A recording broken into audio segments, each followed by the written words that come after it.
सा सकर्मक क्रिया है और कौन सा अकर्मक क्रिया है, इसको आसानी से हम लोग जान सके ताकि कभी भी परीक्षा में ये गलत न हो।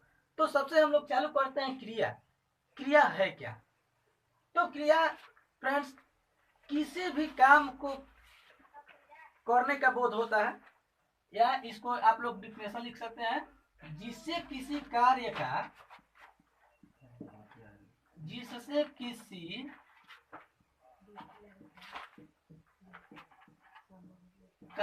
का होना या करना समझा जाए उसे क्रिया कहते हैं।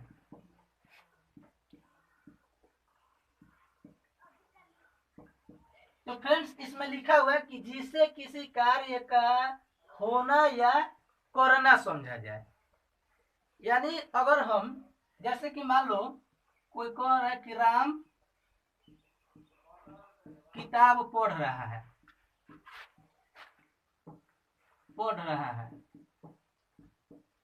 तो यहाँ पर राम किताब पढ़ रहा है, तो यहाँ पर पढ़ने का जो क्रिया हो रहा है किसके द्वारा हो रहा है?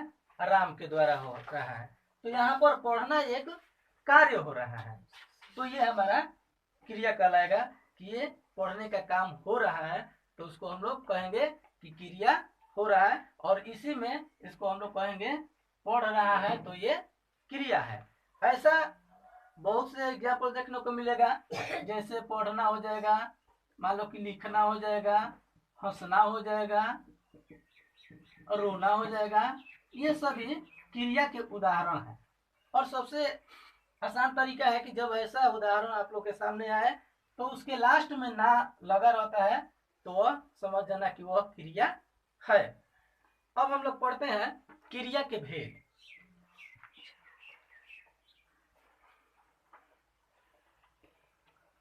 जिसमें अधिकतर लोग क्या करते हैं, गलती करते हैं उसको पहचानने में कि कौन सा क्रिया है, कौन सा सकर्मक क्रिया है और कौन सा अकर्मक क्रिया है, इसको पहचानने में बहुत से लोग गलत करते हैं। तो क्रिया का दो भेद हम लिख लेते हैं, पहला सकर्मक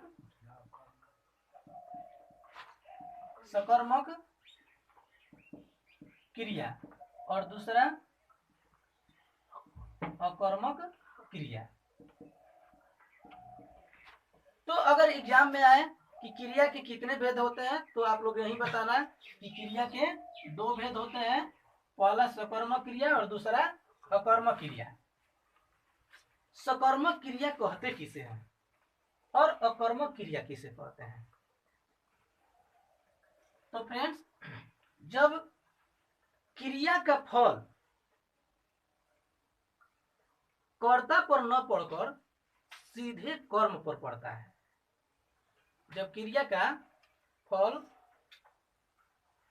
कर्ता पर न पड़कर सीधे कर्म पर पड़ता है, जैसे राम किताब पढ़ता है, राम किताब पढ़ता है, तो राम किताब पढ़ता है, तो इस राम किताब पढ़ता है, तो इस ये क्रिया जो है पढ़ना, इसका प्रभाव किस पर पड़ रहा है? किताब पर पड़ रहा है। इसका प्रभाव किस पर पड़ रहा है? किताब पर पड़ रहा है। कि राम पढ़ता है, क्या पढ़ता है? किताब पढ़ता है। राम पढ़ता है, क्या पढ़ता है? किताब पढ़ता है। तो क्रिया का फल किस पर पड़ रहा है? किताब पर पड़ रहा है। तो इसको कहेंगे हम लोग कि ये सकर्मक क्रिया है। ऐसा और ले सकते हैं, मान लो कि मोहन गेंद खेलता है, मोहन गेंद खेलता है, तो मोहन क्या खेलता है? गेंद खेलता है। मोहन क्या खेलता है? गेंद खेलता है। तो इस खेलने का प्रभाव किस पर पड़ रहा है? गेंद पर पड़ रहा है।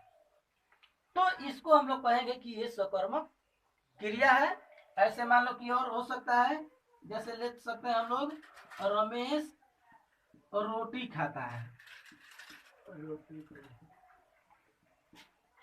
रमेश रोटी खाता है, तो रमेश खाता है, क्या खाता है? रोटी। रोटी खाता है। हमें अपने से ही क्वेश्चन कर लेना है और उसी क्वेश्चन में जब आंसर मिल जाता है तो उसको कहेंगे हम लोग की सकर्मक क्रिया है। जैसे रमेश खाता है तो क्या खाता है? तो रोटी खाता है। यहाँ पर दिया हुआ है कि रोटी खाता है तो कहेंगे कि ये सकर्मक क्रिया है। इसी तरह हम लोग कहेंगे, मान लो कि सीता पत्र लिखती है,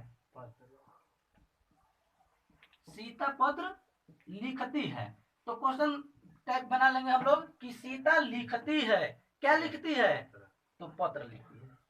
सीता लिखती है, क्या लिखती है? पत्र लिखती है, तो इसको कहेंगे कि ये सकर्मक क्रिया है। इस तरह से इसका सकर्मक क्रिया का हम लोग पहचान करेंगे, जो किसी भी परीक्षा में आएगा तो ये गलत नहीं होगा। और आ जाओ अकर्मक में, जब क्रिया का फल सीधे कर्ता पर पड़े, जब क्रिया का जो फल है सीधे किस पर पड़े? कर्ता पर पड़े, उसे कहेंगे अकर्मक क्रिया। जैसे राम पढ़ता है, राम पढ़ता है, राम पढ़ता है, तो पढ़ने का प्रभाव किस पर पड़ रहा है? अब राम पर। राम पढ़ता है, कौन पढ़ता है भाई? राम पढ़ता है, तो इसको कहेंगे कि ये अकर्मक क्रिया है। जैसे तुम दिन भर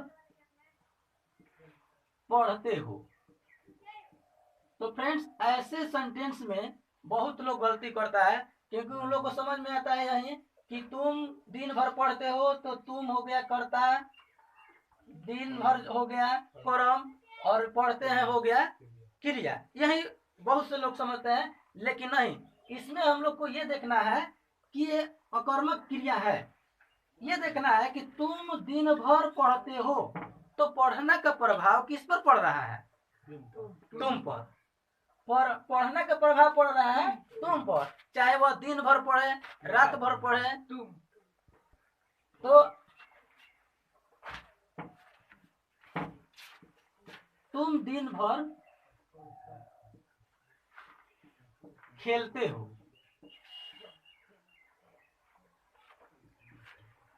तुम दिन भर खेलते हो, तो ऐसे सेंटेंस में अधिकतर लोग क्या करते हैं? कंफ्यूजन में होते हैं और एग्जाम में इसको गलत कर देते हैं।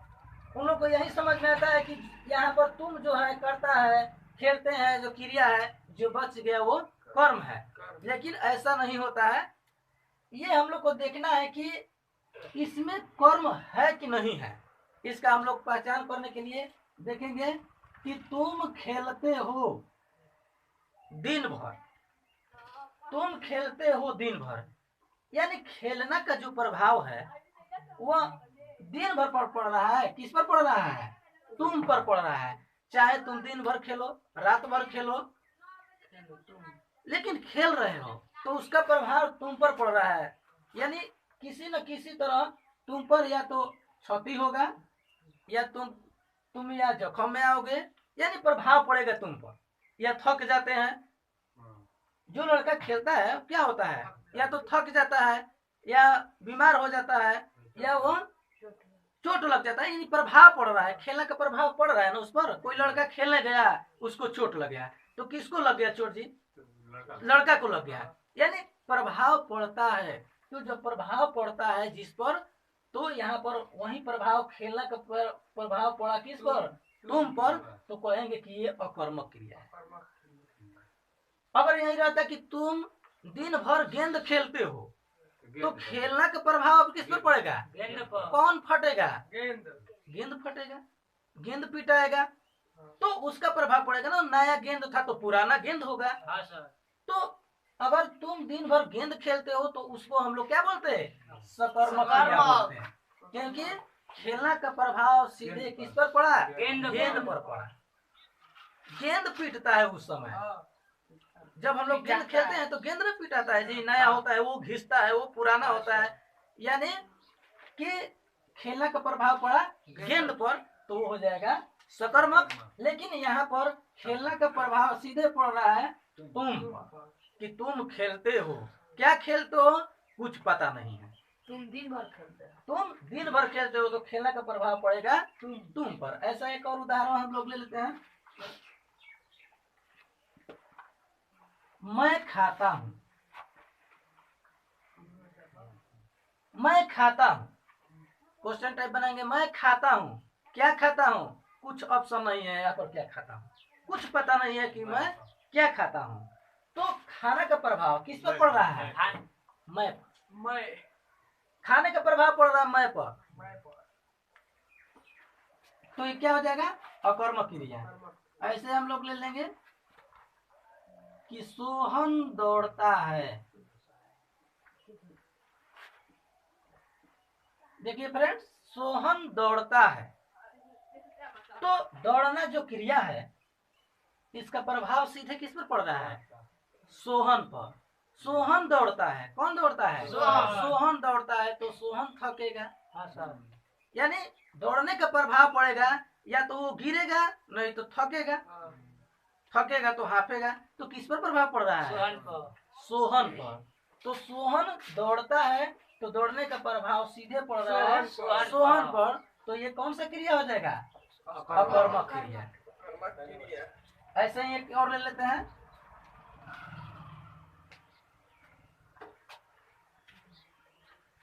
लड़के जाते हैं, लड़के जाते हैं। कौन जाते हैं? लड़के जाते हैं। लेकिन कहाँ जाते हैं कुछ हम लोग को पता नहीं है।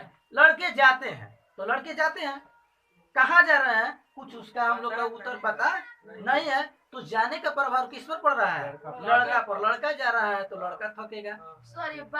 तो ये क्या हो जाएगा? ये सभी हो जाएगा अकर्मक क्रिया के उदाहरण। तो फ्रेंड्स, ये सकर्मक क्रिया और अकर्मक क्रिया पहचानने का तरीका था।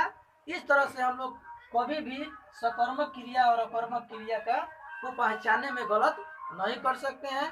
अगर ये मेरा वीडियो आप सभी को पसंद आया हो तो इसको लाइक कीजिए, सब्सक्राइब कीजिए और कमेंट जरूर कीजिए, ताकि इस तरह का वीडियो आप सभी के सामने हम लोग भेजते रहें।